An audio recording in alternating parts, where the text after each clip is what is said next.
Gusto niyo ba ang luto ko? Gusto ko rin ang luto niyo. Halina kayo, samahan ninyo ako sa aking pagluluto ngayong araw na ito.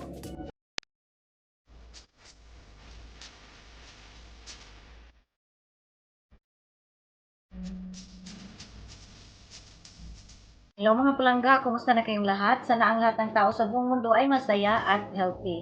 Bago pa tayo patuloy sa ating pagluluto ngayong araw na ito, please don't forget to subscribe my channel and hit the notification bell para naman ma-notify kayo sa ating mga bagong upload or recipe. At ngayon, ang lulutuin natin ngayon ay bibingka.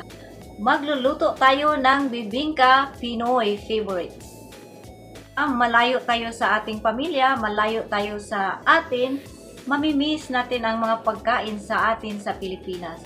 So ngayon, mabuti na lang meron tayong Asian store dito. At shout out pala sa Asian store Naples at nag-sponsor sila ng 1 box of bibingka. Binigay nila sa atin ito. So mag-shopping na kayo, mag-grocery na kayo sa Asian store Naples. So the ingredients of our bibingka is the bibingka mix, white king, 3 eggs, half cup of sugar, 4 tablespoons of butter, and 1 cup of water. So first thing we need to do is we will put our bibingka mix in the bowl. Right there. Big bowl. Hold on, it's hard. Ayan, here. And we will open the package. Okay, let's put the bibingka mix here.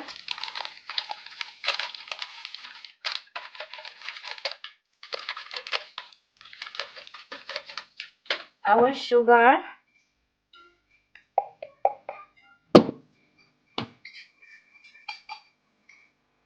And we will mix our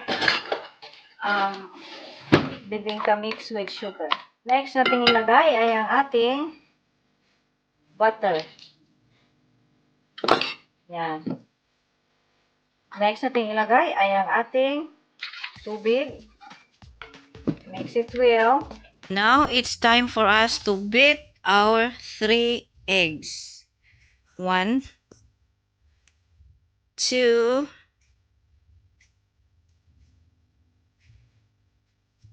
3. So those are 3 eggs.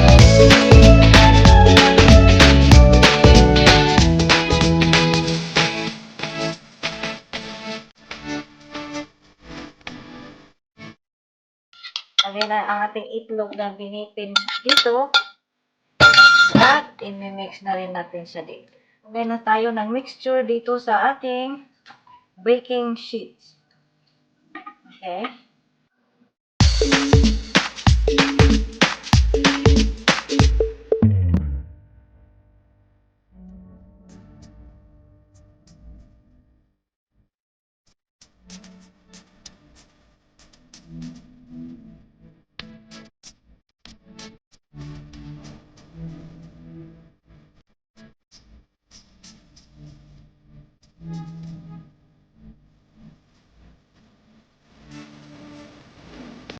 Ngayon, ilagay na natin ang ating hinanda dito sa ilalim ng ating oven. Ayan. At maghintay tayo ng 30 minutes na siya ay maluto. Ilagay na naman tayo ng maliit dito sa ating muffin molder. Pero, lalagyan natin ng dahon para bibingka pa rin. So, bibingka pa rin ang tawag natin dito. So, alam nyo ba kung bakit ginawa ko to? Ginawa kong merong malaki at merong maliit.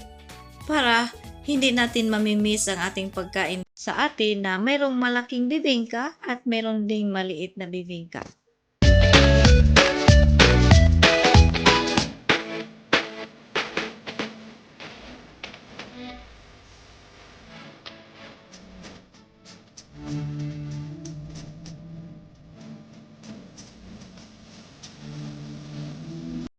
As you can see, the first batch I put under dahil malapit na siya maluto.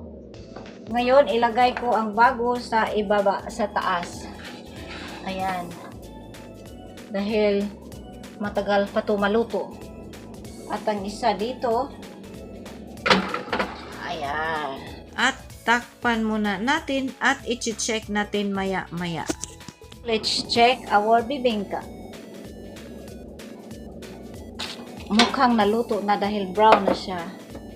Check natin. Oh, luto na. Wala nang dumikit, so luto na siya. Kukunin natin ang iba sa ilalim. Ayan. Ito na ang lahat nating bibingka. Ang sarap. I can't wait to test. Yan. Ayan. Alright mga palangga, salamat sa inyong panonood at kita-kita tayo sa susunod nating pagluluto. Bye! I love you all!